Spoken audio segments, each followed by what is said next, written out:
Good morning दोस्तों। जैसा कि हम लोग मगध साम्राज्य पढ़ रहे थे, तो मगध साम्राज्य में हमने हर्यक वंश, शिशुनाग वंश, नंद वंश पढ़ चुके थे। मौर्य वंश भी पढ़ रहे थे। तो मौर्य वंश के तहत हम लोग दोस्तों ने देखा था चंद्रगुप्त की राजनीतिक इतिहास, जिसके तहत हमने देखा कि चंद्रगुप्त के द्वारा कैसे सेल्यूकस निकेटर के साथ युद्ध हुआ, फिर सिकंदर का युद्ध देखे कैसे राजा अम्बी के साथ, राजा पोरस के साथ। तो उसी क्रम में दोस्तों आगे हम लोग आज बढ़ते हैं। फिर चंद्रगुप्त मौर्य के बाद देखेंगे दोस्तों बिंदुसार। तो बिंदुसार का क्या कोई राजनीतिक इतिहास रहा है, मतलब क्या उन्होंने कोई युद्ध लड़ा, कोई लड़ाइयाँ महत्वपूर्ण लड़ी? तो बिंदुसार में दोस्तों देखो वो उनका कोई राजनीतिक इतिहास उतना महत्वपूर्ण नहीं रहा है। लेकिन फिर उनके बाद का काल में देखोगे उनके बेटा अशोक। तो अशोक के काल में दोस्तों हम लोग एक राजनीतिक लड़ाई पढ़ेंगे, कलिंग, जो कि बहुत ही महत्वपूर्ण लड़ाई है इतिहास की दृष्टि से। और साथ ही साथ किस प्रकार कलिंग की लड़ाई ने अशोक का हृदय परिवर्तन हो गया, मतलब भेरी घोष से धम घोष की नीति को कैसे उन्होंने अपनाया। तो आज दोस्तों हम लोग इसी क्रम में पढ़ेंगे। जैसा कि ट्रिक हम लोग जान रहे थे दोस्तों इसमें कि मगध साम्राज्य में हसीन माशुका, तो हर्यक वंश, शिशुनाग वंश, नंद वंश, मौर्य। तो मौर्य दोस्तों हम लोग पढ़ रहे, लेकिन कुछ स्टूडेंट का सवाल था कि सर क्या राजनीतिक लड़ाई मौर्य साम्राज्य के महत्वपूर्ण से ज्यादा महत्वपूर्ण है क्या इससे सवाल कहां से पूछे जाएंगे? तो दोस्तों जनरली मगध साम्राज्य हम लोग पढ़ते हैं तो राजनीतिक लड़ाइयां तो चंद्रगुप्त मौर्य और सिकंदर या फिर सेल्यूकस निकेटर तक ही सही है। किंतु आप दोस्तों देखोगे कि ज्यादा मौर्य साम्राज्य से इनका सामाजिक क्षेत्र में क्या योगदान रहा, राजनीतिक क्षेत्र में, आर्थिक क्षेत्र में, सांस्कृतिक क्षेत्र में। साथ ही साथ मौर्य साम्राज्य के जानने के स्रोत क्या है, कितने सारे किताबें हैं, साहित्य है, कितने सारे अभिलेख हैं। तो दोस्तों आज हम लोग बात करेंगे कि ज्यादा सवाल कहां से पूछा जा सकता है। तो इस क्रम में दोस्तों आप देखोगे, मान लें जैसे हम लोग देखेंगे दोस्तों कि चंद्रगुप्त मौर्य, तो दोस्तों हम लोग पढ़ लिए थे, इनका राजनीतिक इतिहास देखे थे कि धनानंद के साथ किस प्रकार से इनका युद्ध हुआ। फिर सिकंदर को देखे कि राजा अम्बी जो तक्षशिला का था, फिर राजा पोरस पंजाब के साथ था, इसका युद्ध देखे दोस्तों। फिर देखे कि चंद्रगुप्त मौर्य सेल्यूकस निकेटर के साथ कैसे युद्ध हुआ। तो इस क्रम में दोस्तों ये तो राजनीतिक इतिहास था, लेकिन मौर्य साम्राज्य में या फिर मगध साम्राज्य में इसके जानने के स्रोत से बहुत सारे सवाल बनाए जाते हैं। आज हम उन सवालों को देखेंगे, कितने सारे सवाल बनाए जा सकते हैं साहित्य से, लेखक से। फिर दोस्तों आगे देखेंगे कि बिंदुसार के महत्वपूर्ण बिंदु और महत्वपूर्ण तथ्य कौन कौन है, क्योंकि बिंदुसार के द्वारा कोई राजनीतिक लड़ाइयां ज्यादा नहीं लड़ी गई है, लेकिन बाद के कालों में अशोक में एक देखेंगे कलिंग युद्ध। तो आज दोस्तों इंपॉर्टेंट प्रश्न देखते हैं कि कितने सारे सवाल बनाए जा सकते हैं मगध साम्राज्य से, मौर्य साम्राज्य से। तो दोस्तों सबसे पहले मान ले यहां हम लोग पहला सवाल देखते हैं दोस्तों। तो आप देख सकते हो कि यहां से सवाल बनाया जा सकता है कि महाजनपद, टोटल 16 महाजनपद थे, इसका पता हमें किस साहित्य से चलता है? तो आप दोस्तों देखोगे अंगुत्तर निकाय, पहला सवाल आएगा कि अंगुत्तर निकाय से पता चलता है कि मगध साम्राज्य में 16 महाजनपद है और उसमें सबसे महत्वपूर्ण मगध।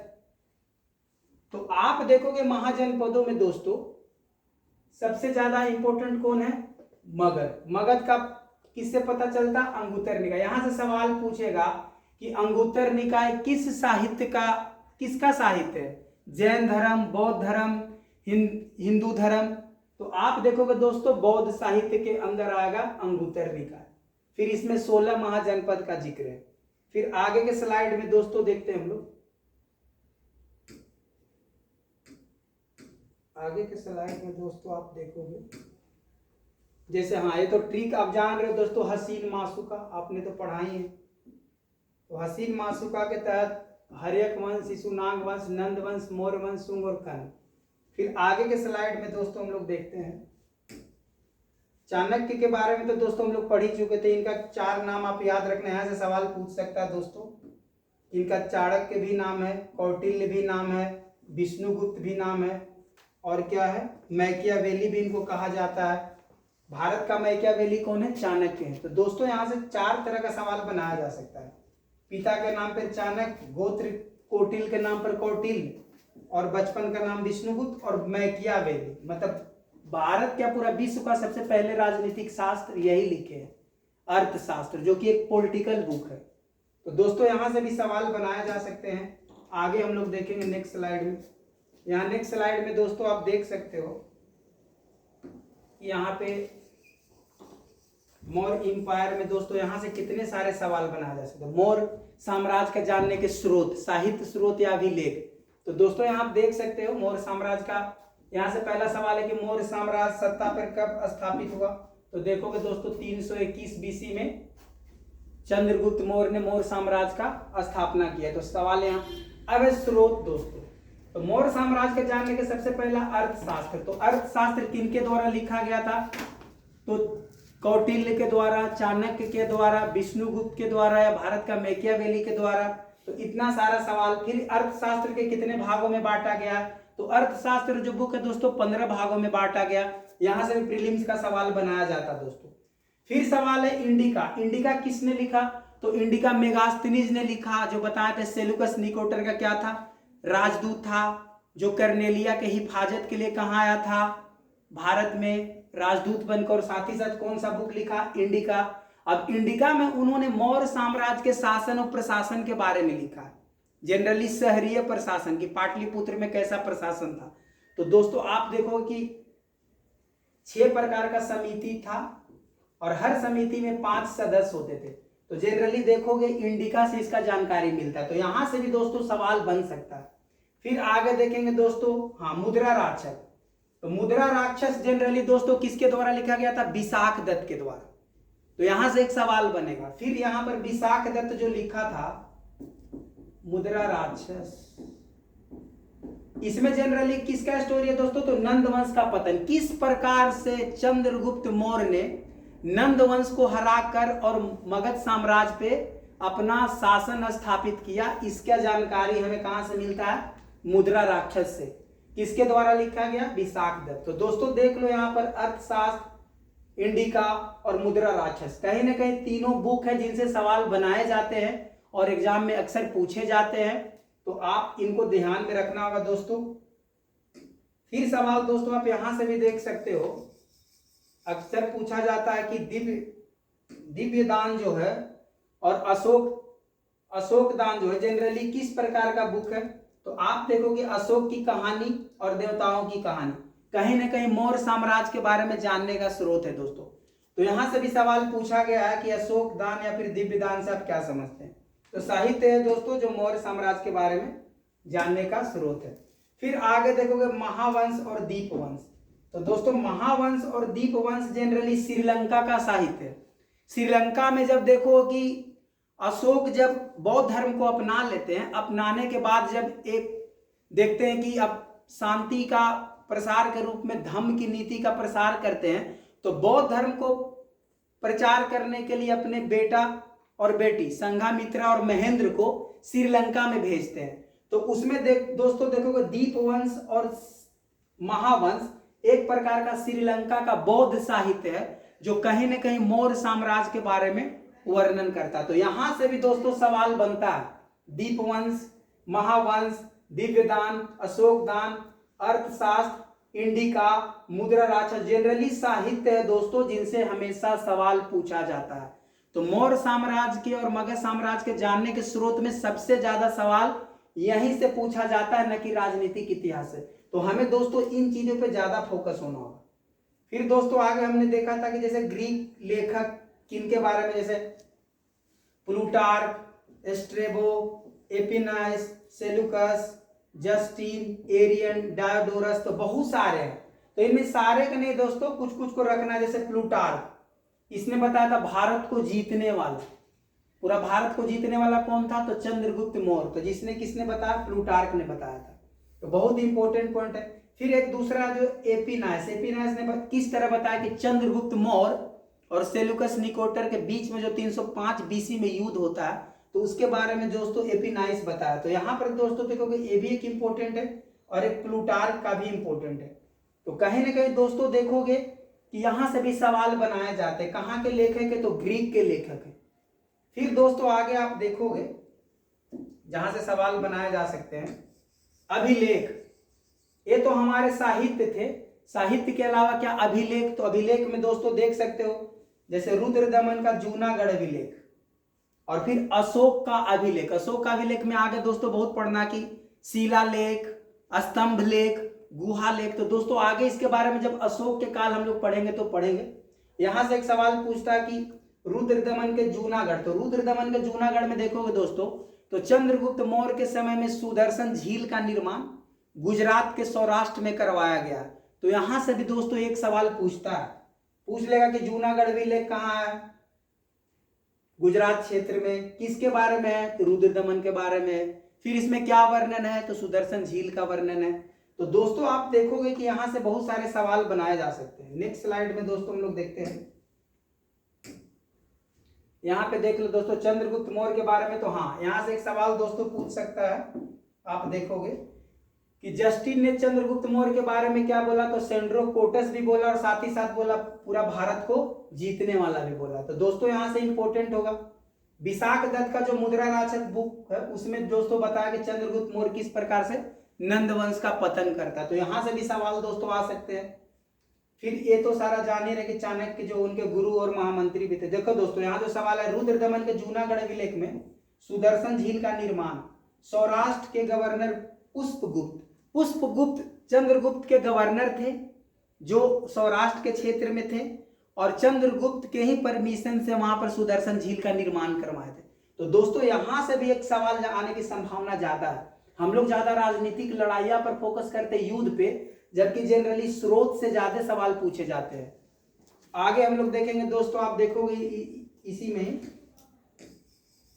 आप देख सकते हो कि यहाँ पर हाँ चंद्रगुप्त मौर्य के समय में ही प्रथम जैन संगीति किया गया था। जैन संगीति मतलब दोस्तों कॉन्फ्रेंस, सम्मेलन, बहुत सारे जैन एक साथ इकट्ठे हुए थे और अपने बुक का कंपाइल किए थे, साहित्य की रचना किए थे। इन्हीं में देखोगे कि कैसे आप दिगंबर और श्वेतांबर में बंटवारा हो गया था।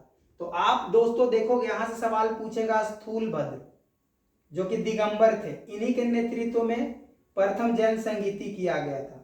तो दोस्तों यहां से सवाल आ सकता है दूसरा जैन संगीति कब हुआ है, तो 512 ईस्वी में, जो कि बल्लभी में हुआ, जिसके जो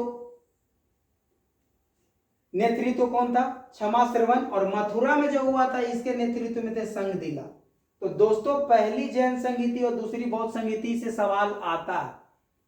जैन संहिति सॉरी बौद्ध संहिति भी आगे हम लोग पढ़ेंगे, 4 प्रकार की कहां कहां बौद्ध संगीति हुई है, लेकिन यहाँ जैन संहिति इसलिए इंपॉर्टेंट है क्योंकि चंद्रगुप्त मौर्य से संबंधित है। और आप दोस्तों देखोगे कि स्थूल भद्र से प्रभावित होके और भद्रबाहु से प्रभावित होके ही चंद्रगुप्त मौर्य ने जैन धर्म अपनाया। और बाद के कालों में देखो कि सलेखन एक प्रक्रिया होती है जैन धर्म में दोस्तों, जिसमें आपको अन्न और पानी को त्यागना होगा और अपने इस तरह से आप अपना प्राण को क्या कर दोगे, त्याग दोगे।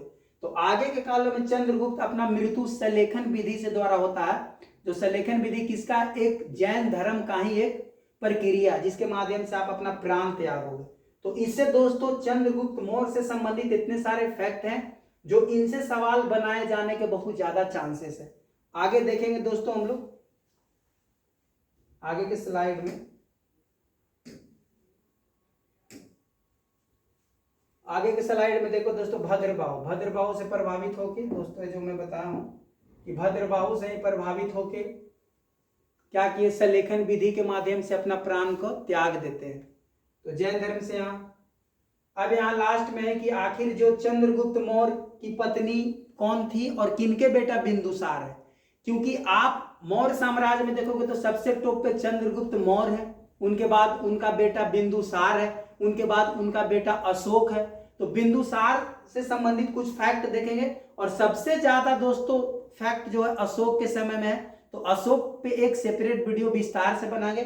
आज हम लोग थोड़ा सा चंद्रगुप्त मौर्य के बारे में बिंदुसार के बारे में देखते हैं। यहां से भी बहुत सारे सवाल पूछे जाते हैं कि बिंदुसार के जानने के साहित्य क्या है, बिंदुसार को किन किन नामों से बुलाया जाता है, बिंदुसार के राज दरबार में कहां कहां के राजदूत आए थे। तो इनसे दोस्तों सवाल पूछा जाता है। तो देखते हैं इसके बारे में थोड़ा दोस्तों।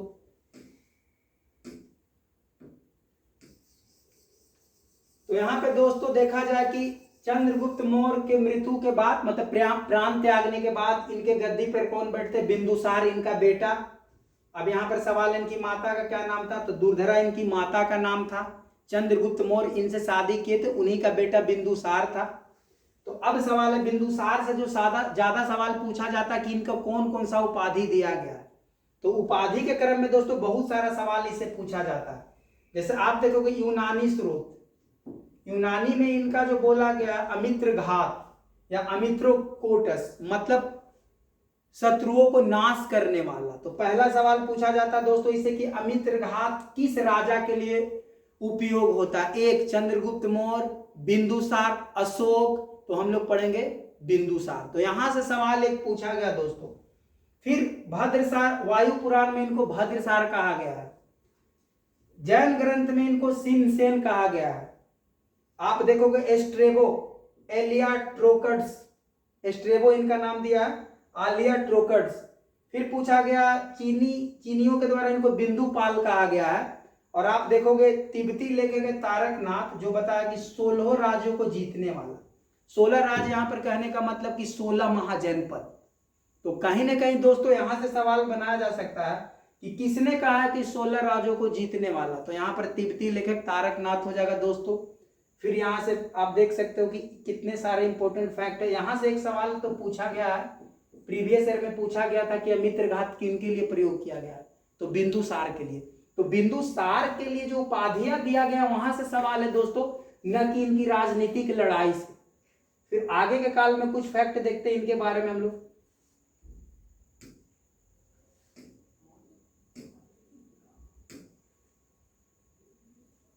आगे के काल में देखोगे दोस्तों इनके दरबार में कहां कहां से लोग आए। तो जनरली देखोगे दोस्तों कि इनके दरबार में आप देखोगे कि जैसे आप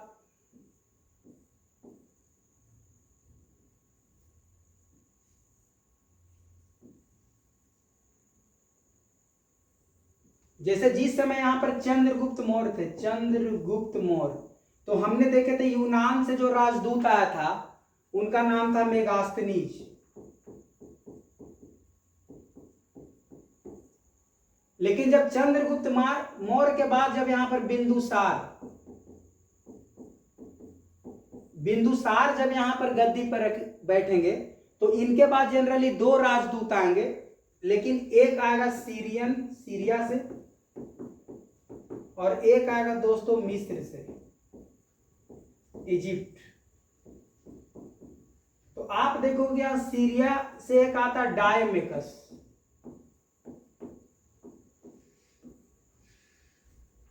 डायमेकस एक राजदूत आता जो सीरिया से आता। कहां पर आता है, तो बिंदुसार के दरबार में। इसी को बोला गया है कि मेगास्थनीज का उत्तराधिकारी था। मतलब मेगास्थनीज के बाद अगर मौर्य साम्राज्य में कोई राजदूत गया था तो डायमेकस है जो किसका, मेगास्थनीज का उत्तराधिकारी। यहां से एक सवाल आता है कहां के राजा के था, तो सीरिया के राजा। सीरिया के राजा का नाम था एंटियोकस।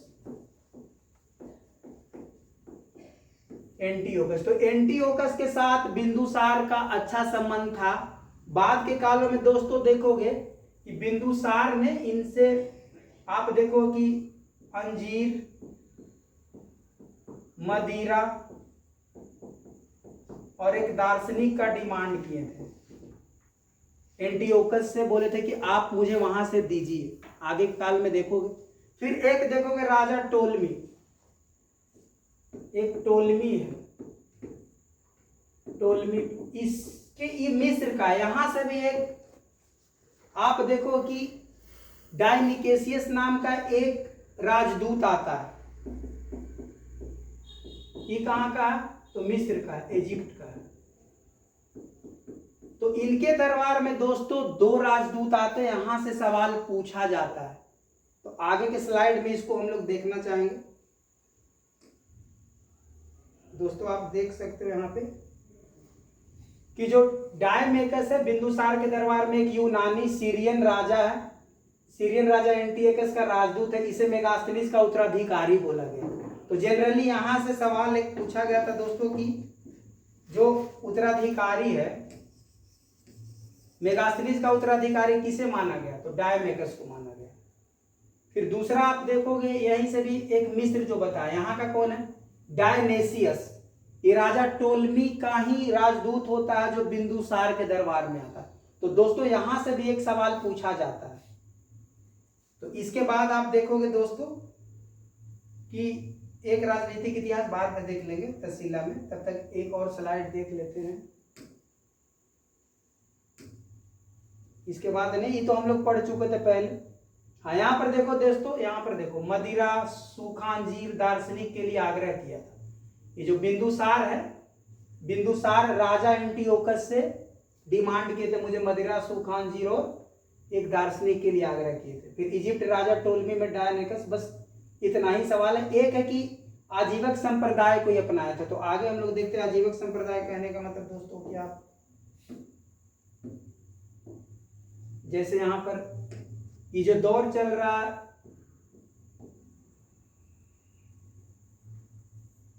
एक तरह से इस समय का जो दौर है दोस्तों, ये दौर जो देखो कि बौद्धिक आंदोलन का दौर है और दार्शनिक का दौर है, 6वीं शताब्दी जो बीसी है ईस्वी पूर्व। तो इसमें दोस्तों देखो कि जैन धर्म, बौद्ध धर्म, चारवाक और आजीवक। तो देखोगे या तो जैन धर्म या तो बौद्ध धर्म, आप देखोगे कि चंद्रगुप्त मौर्य ने जैन धर्म अपनाया, अशोक ने बौद्ध धर्म अपनाया। आप देखोगे कि जो बिंदुसार है, बिंदुसार आजीवक धर्म या आजीवक संप्रदाय को अपनाया। यहां से सवाल पूछा जाता है कि मौर्य साम्राज्य में कौन ऐसे राजा थे जिन्होंने आजीवक धर्म को अपनाया, आजीवक संप्रदाय को अपनाया? चंद्रगुप्त मौर्य, अशोक या बिंदुसार? तो यहां से दोस्तों बिंदुसार हुआ। तो ये बहुत ही इंपॉर्टेंट पॉइंट होता है। अब बिंदुसार अपने मरने के समय में, मतलब अंतिम क्षण में जो यहाँ सवाल है कि आप देखो कि इनके जो 2 पुत्र थे, एक अशोक और एक सुसीमा। तो आप देखोगे बिंदुसार के समय में, यहां पर तो तक्षशिला जो है, तक्षशिला में दोस्तों देखोगे कि यहां पर विद्रोह हो जाता है। तो इसमें यहां जब विद्रोह हो जाता है दोस्तों, तो आप देखोगे कि बिंदुसार अपने दोनों बेटों को, अशोक को भी और सुसीमा को भी, विद्रोह को दबाने के लिए तक्षशिला में भेजता है। यहां से सवाल पूछा जाता है कि किसने अपने बेटों को तक्षशिला भेजा था? बिंदुसार, चंद्रगुप्त मौर्य, अशोक। तो यहां से दोस्तों सवाल आएगा। तो जनरली आज के स्लाइड में इतना ही है दोस्तों। अशोक के बारे में हम लोग नेक्स्ट स्लाइड में पढ़ेंगे, जो कि बहुत ही महत्वपूर्ण था। और ये तो पहले हम लोग पढ़ लेते कि विदेशी आक्रमण ईरानी सबसे पहले आया है, हिंद यमन आया, जिसके तहत सिकंदर था, पल्लव, कुषाणी, सब आगे के कालों में दोस्तों थोड़ा सा हम लोग पढ़ेंगे। तो आज के लिए दोस्तों इतना ही। और आप किसी प्रकार का अगर लगता है कि सुधार करने की आवश्यकता है दोस्तों, तो मुझे बताइए, और जिस टॉपिक के वीडियो की आवश्यकता मुझे बताइए। आज के लिए इतना ही। कृपया करके लाइक, सब्सक्राइब, कमेंट और शेयर जरूर करिए। बहुत बहुत धन्यवाद।